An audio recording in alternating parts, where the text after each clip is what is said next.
हरियाणा की मस्ती अपने आप में बहुत जबरदस्त है। कहीं हो, कोई हो, चाहे देखो ये एक प्रदेश ऐसा हो जाता है, कोई कोई आदरणीय जितने भी हास्य कवि हमारे हुए, अल्हड़ जी हुए, आदित्य जी हुए, सुरेंद्र शर्मा जी हुए, अरुण जैमिनी जी हुए, जैमिनी हरियाणवी जी हुए, हास्य की कुछ परंपरा की वहाँ की बोली भाषा में ही हास्य है और कोई कम नहीं है। चाहे बुजुर्ग महिला हो, चाहे बहू और चाहे सास हो। आजकल कहते हैं ना सास तेज है बहू तेज है, कोई कम नहीं है। वो मेरे को याद है एक सासू माता अपने पोते को ऐसे उछाल उछाल के प्यार कर रही थी, ओ मेरा लाल, ओ मेरा चंदा।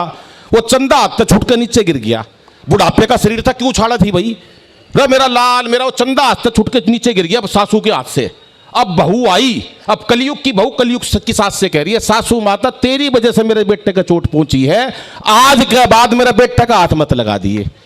सास भी छटी हुई थी प्रशांत बिहार की, बोली सुन ले बहू, मैं तेरे बेटे का हाथ नहीं लगाऊं और तू मेरा सुशील मत छेड़ दिए। तालियां थोड़ी बजी हैं। जिंदगी में इतनी टेंशन हमने भर ली संजय बाबू, टेंशन का कोई एक आदमी 24 घंटे तनाव में, शक्ल देख लो कभी, हमेशा एक बैठा टेंशन में। मैंने कहा टेंशन में क्यों बैठा है? बोला एक दिन या सारी दुनिया मर जाएगी। देखो टेंशन देखो कितनी तगड़ी है भाई साहब, मनोज भाई टेंशन। बोला एक दिन या सारी दुनिया मर जाएगी। अरे मैं बोला दुनिया मर जाएगी, तू टेंशन में क्यों बैठा है? बोला जो सप्ताह आखिरी में मरेगा उसने शमशान घाट कौन लेके जाएगा? कोई ठीक नहीं टेंशन का, पता नहीं कहां कहां से लोगों ने छाट रखी है। अभी मेरे को याद है यहां पर बस स्टैंड पे 3 लड़कियां खड़ी, एक लखनऊ की, एक दिल्ली की और एक हरियाणा की। अब एक मन चला उनको ताड़ता हुआ घूरता हुआ जा रहा था और जैसे ही घूर रहा था पत्थर पे पैर लगा, नीचे गिर गया। अब तीनों लड़कियों के कमेंट सुनो और प्रदेश का आइडिया लगाना। जैसे ही वो लड़का नीचे गिरा जो घूर रहा था, तो लखनऊ की लड़की पहले बोली, जरा अदब वाला शहर है, थोड़ी तमीज से बोली, ओहो चोट लग गई बेचारे के। अब उसके बाद दिल्ली की एटीट्यूड वाली, थोड़ी सी नखरे वाली, बदतमीज कहीं का। अब हरियाणा की, और ताड़ ले अपनी बुआ ने। ये हरियाणा है। क्या ये मस्ती की बात है। एक बार हाथ उठा के तालियां बजाएं और इस कार्यक्रम को आगे आगाज इसका करते हैं, क्योंकि आज के कार्यक्रम में ये, क्योंकि परिवार है, ये संस्कारी लोग बैठे हैं, ये सारा समाज बैठा है, नया बाजार बैठा है, प्रशांत विहार बैठा है, रोहिणी बैठी है, हमारे सब दलों के लोग। ये कोई राजनीतिक कार्यक्रम नहीं है। तभी मैं देख रहा हूं यहाँ आपके प्रत्याशी भी बैठे हैं, भारतीय जनता पार्टी के, कांग्रेस के प्रत्याशी बैठे हैं, कांग्रेस के प्रत्याशी एक से एक हमारे संजय बाबू बैठे हैं, कोई मुकाबला नहीं इनका, बहुत बढ़िया है। अभी ये गए और नरेश भाई दोनों कांग्रेस से संबंध रखते हैं, ये चले गए शमशान घाट पे। कोई हमारे नए बाजार में कुछ ना कुछ होता रहता, बड़ा बाजार है। आइए भूषण जी, मैं आपका स्वागत करता हूं, मैं सर का स्वागत करता हूं। आइए स्वागत है, आप स्थान ग्रहण कीजिए। तो वहां पर क्या लिखा हुआ, शमशान घाट पे लिखा हुआ था, मृत्यु अटल है। अब इन्होंने कहा यहां पर भी एडवर्टाइजमेंट, दोनों कांग्रेस के थे, बोले मृत्यु ना अटल है ना अडवाणी है, मृत्यु बस वही वाला गांधी है। कुछ भी कह सकते हैं, कोई दिक्कत नहीं है। अभी शिवरात्रि गई भाई साहब, शिवरात्रि के दिन एक आया दूसरे दल का आदमी था, वो मैं शंकर भगवान पे जल चढ़ा रहा, अभी 2-3 दिन पहले की बात है, ओम नमः शिवाय, ओम नमः शिवाय, ओम नमः शिवाय। एक और आ गया अभी दूसरे दल का, आप समझ जाना दल का नाम, बोला ओम शिवाय, ओम शिवाय। अरे मैंने कहा मंत्र तो पूरा कर, बोला नमो नहीं बोलूंगा। भले ही शंकर भोला नाराज हो जाए, सोनिया माता नाराज नहीं होनी चाहिए।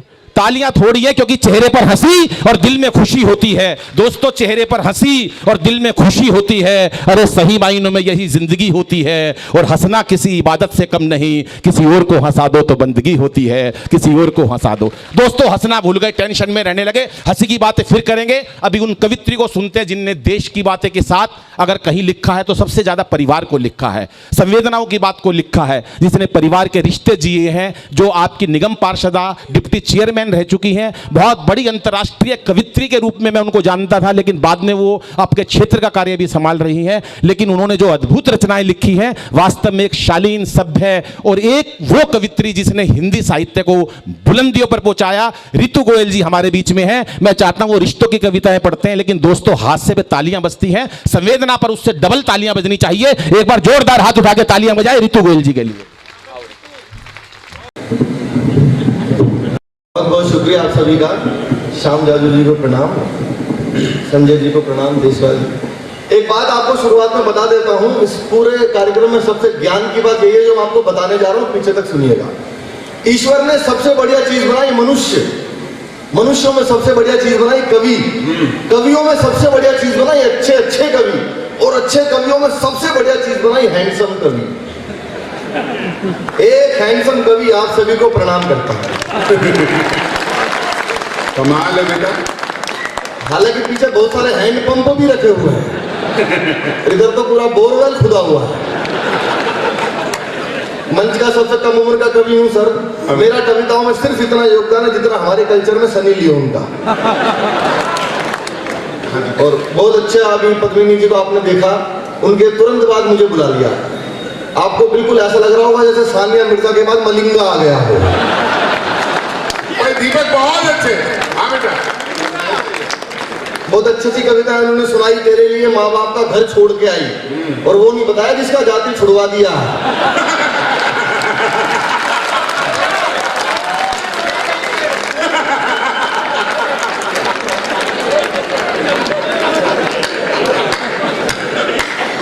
दरअसल क्या है कि आजकल इतना टेंशन का माहौल हो गया है यहाँ पे देश में, हंसना हंसाना बड़ा मुश्किल काम हो गया है। टेंशन लेना सर 2 मिनट का काम है। मैं तो दिल्ली से आया, हमारा तो मुख्यमंत्री भी ऐसे आ गए, वो सुबह किस बात पर नाराज हो जाए उनके बच्चों को नहीं पता। अभी आपने देखा होगा 26 जनवरी पे वो मुख्यमंत्री नहीं थे, तो प्रोटोकॉल के चक्कर में उनको बुलाया नहीं गया। 26 जनवरी पे नाराज हो गए, जाना चाहता हूँ जी मुझे बुला नहीं रहे। हर चैनल पे यही चल रहा है, मैं जाना चाहता हूँ जी मुझे बुलाया नहीं जी, मैं जाना चाहता हूँ जी, मैं खुद जाना चाहता हूँ जी मुझे बुला नहीं रहा कोई जी, मैं जाना चाहता हूँ जी, जाना चाहता हूँ जी साबुत मुझे कोई बुला नहीं रहा जी, मैं खुद जाना चाहता हूँ। मैं नीली गाड़ी में जाना चाहता हूँ जी, मुझे बुला नहीं रहा, मैं 26 जनवरी पे जाना चाहता हूँ।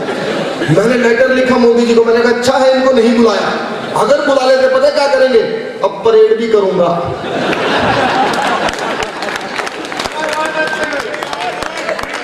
क्या करोगे भाई साहब, इतनी टेंशन हो जाए। टेंशन देना केवल 2 मिनट का काम है, हंसना हंसाना बड़ा मुश्किल काम है। टेंशन आप किसी को 2 मिनट में दे सकते हो। आप यहाँ से बाहर निकल के सुबह मार्केट में जाना, बिना जान पहचान के आदमी को नमस्ते कर देना, उसको टेंशन हो जाए। बिना मतलब की टेंशन, ये पता नहीं कौन था।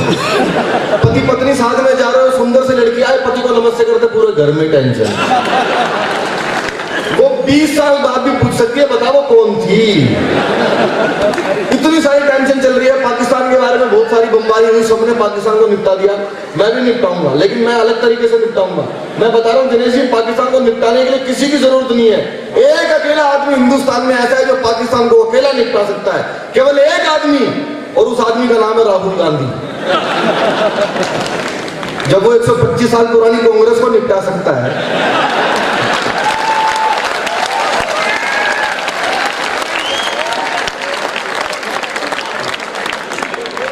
एक अकेला आदमी, पता नहीं कब बड़ा होगा राहुल भाई, किसी को नहीं पता। अभी आपने देखा होगा पिछले दिनों राहुल जी वहां गए मथुरा के बांके बिहारी मंदिर में। बात समझ में आ जाए तो मुझे खोल देना पीछे तक लोग। बांके बिहारी मंदिर में गए, शंभू मेरे पास आया, बोलो राहुल जी को हमने पहली बार पूजा करते हुए देखा बांके बिहारी मंदिर में। मैंने कहा इनको नहीं पता मंदिर क्या होता है। राहुल जी तो बांके बिहारी मंदिर में ये सोच के चले गए बांके बिहारी बिहार का कोई वोटर होगा, जाएगा कोई। इतनी सारी ऐसे सर, एक से बढ़ के एक नेता हमारे देश में है। श्याम जाजू जी का प्यार हमेशा हमें दिल्ली में मिलता रहता है।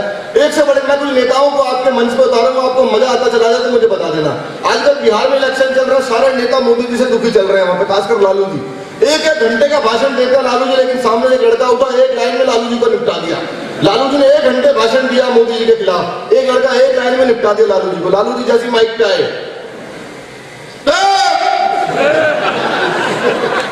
नरेंद्र मोदी,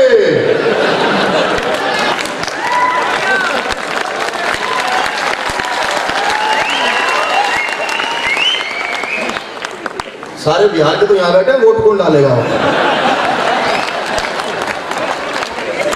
लालू जी आए माइक पे, नरेंद्र मोदी, नरेंद्र मोदी, हर हर मोदी, घर घर अच्छा दिन, कब अच्छा दिन आएगा, कब अच्छा दिन कब आएगा? नीचे से लड़का उठा, बोला जी हमारे आएंगे, आपके तो गए।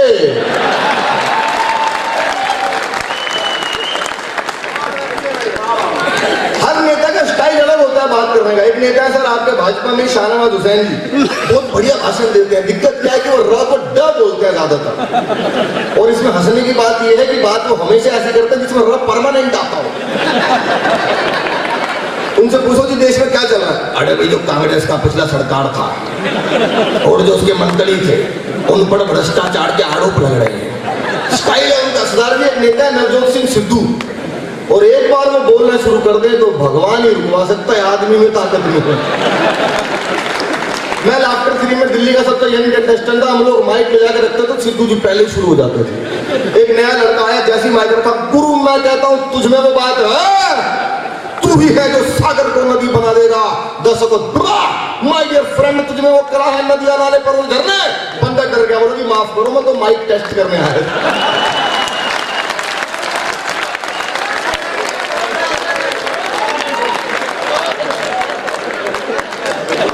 लेकिन श्याम जादू जी, मैंने एक नेता पूरे देश में ऐसे ढूंढ के निकाले जिनका भाषण पिछली 3 पीढ़ियों को समझ में नहीं आया।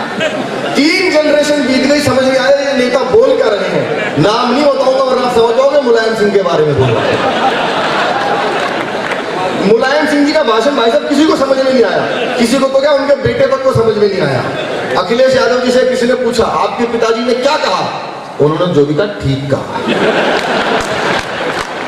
क्या कहा ये नहीं पता। पिछले दिनों महंगाई पे भाषण दे रहे थे मुलायम सिंह जी, और पूरे भाषण में यही समझ आ रहा था हमारे देश के गरीब मर रहे हैं। इसके अलावा कुछ भी समझ में नहीं आ रहा था। मुलायम सिंह जी ने जैसी भाषण देना शुरू किया, उत्तर पड़ेगा हवाई अड्डा।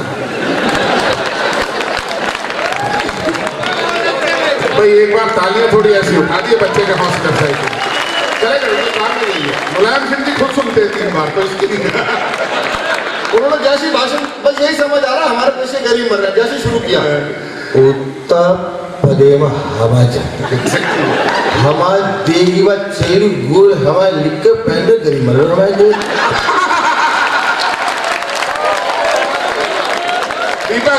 जिंदाबाद बेटा। मुझे भाई साहब कुछ समझ में नहीं आया। मैंने थोड़ा टीवी का वॉल्यूम तेज किया, अब शायद समझ में आ जाए। वो दोबारा शुरू हुए, हमारे देगी बेड़ा हम अगले उत्तर प्रदेश में पहनने गए, हम डायटली तो गरीब बढ़ रहे। दीपक बहुत अच्छे बेटा। मैं पिताजी को ले आया बुला के, मैंने कहा रक्षा मंत्री रहे हैं देश की, पता नहीं क्या बोल रहे हो। फिर हमारा बेटा अगले उत्तर प्रदेश में हमारे अपने जितनी बात नहीं कि हमें मोदी जितनी बात की पहनने का डर के करीब बढ़ रहे। तो मेरे साथ को भी आनंद आएगा। पिताजी बोले बेटा टीवी बंद कर दे, ये थोड़ी देर और बोलता रहा तो लोकसभा के सारे गरीब ऐसे ही मर जाएंगे।